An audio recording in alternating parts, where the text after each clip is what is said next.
Do you freeze up when someone shouts? Does criticism feel like someone actually hit you? Your childhood might be affecting you in ways you haven't realized. Lots of people have hidden hurts from their past experiences that still shape their feelings, relationships, and even their physical health. Did you know that something as simple as being left alone as a child could change your whole brain? Scientists have found that childhood trauma isn't just about obvious abuse. It's about the quiet times, the little things that happen again and again, the unspoken rules that shaped your nervous system forever. In this video, we'll look at 5 hidden signs that childhood trauma is still affecting your life today. Let's start with something many of you might recognize. Someone gives you a little bit of helpful feedback. Maybe a colleague suggests a different way to do a project. It's not meant to be nasty, just a different point of view. But instead of accepting it, you feel your chest get tight, your heart race, your hands get sweaty. Does that sound familiar? This is a classic sign that your nervous system might be overreacting to things it sees as threats. Think back to when you were little. Were you always being criticized? Were your feelings ignored or dismissed? If so, your brain learned to see any criticism as a danger to your safety. The amygdala, the fear center in your brain, becomes too active. Imagine it like a smoke alarm that's way too sensitive. You're basically programmed to overreact because your brain is always looking for dangers that aren't really there. Now, you might be thinking, okay, maybe I overreact to criticism sometimes, but I don't have problems trusting people. But wait a minute, let's think about this a bit more. Do you find it hard to let people get close to you? Do you push away people you love, even when they're trying to be close?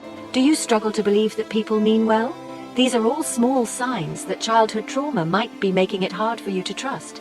Think about Sarah's story. She was a brilliant and successful lawyer, but whenever her boss asked to see her, she'd have a huge panic attack. Why?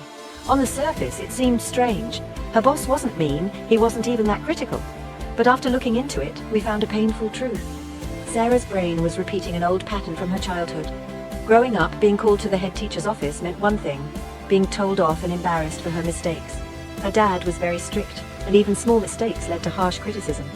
This pattern of people in charge, meaning danger, became stuck in her mind. So, even though her boss now was totally different, Sarah's nervous system couldn't tell the difference between the past and the present. Here's a question. Do you ever truly relax? I mean, really let go, feel completely safe and comfortable? Or are you always tense, waiting for something bad to happen, preparing for the next disappointment or disaster? If you're always on edge, it's another sign that your nervous system is stuck in a trauma response. You see, when we experience trauma, our bodies go into survival mode. Our senses become sharper, our heart beats faster, we become super aware of any possible dangers around us. This is all because of the amygdala, that little fear center in our brain. And while this is really helpful in actually dangerous situations, it becomes a problem when it's happening all the time. Imagine walking around with your fight or flight response switched on all the time. You might feel constantly anxious, grumpy, or on edge. You might have trouble sleeping, concentrating, or even just relaxing and enjoying the moment. Stress hormones like adrenaline and cortisol flood your body, keeping you constantly alert. And the part of you that helps you manage difficult emotions gets weaker over time, making you feel overwhelmed by even small, stressful things. Now, let's talk about flashbacks. When you hear that word, you might think of clear movie-like memories, like something from a war film. But emotional flashbacks are different. They're not always visual, they're more like sudden, strong waves of emotion that seem to come from nowhere. One minute you're fine, going about your day, and the next minute you're filled with feelings of fear, shame, or feeling abandoned. You might feel like you're going through a traumatic experience again, even though you don't know what's causing it. These emotional flashbacks are your body's way of trying to deal with trapped trauma. It's like your subconscious is saying, hey, remember this pain, we need to sort this out. The problem is, without the right help and support, these flashbacks can feel really overwhelming and confusing. You might find yourself reacting to situations in ways that don't make sense, feeling overwhelmed by emotions that seem too big for what's happening now. Finally, let's talk about intimacy, and I'm not just talking about romantic relationships, I'm talking about any kind of close connection, whether it's with friends, family, or even yourself. Do you find it hard to let people in emotionally? Do you worry that people will hurt you? Do you push people away even when you really want their love? These are all signs that childhood trauma might be affecting your ability to have healthy, close relationships. When we experience trauma as children, our brains learn to link closeness with danger. We learn that letting people in makes us vulnerable, and being vulnerable means pain. So we build walls around our hearts, we keep people at a distance, and we tell ourselves that we're better off alone. But here's the truth. We're designed to connect with others. We need it to survive and be happy. And while healing from childhood trauma can seem scary, it is possible.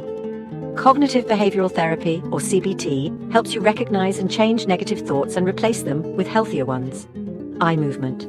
Desensitization and reprocessing, or EMDR, uses things like eye movements or tapping to process traumatic memories and make them less upsetting.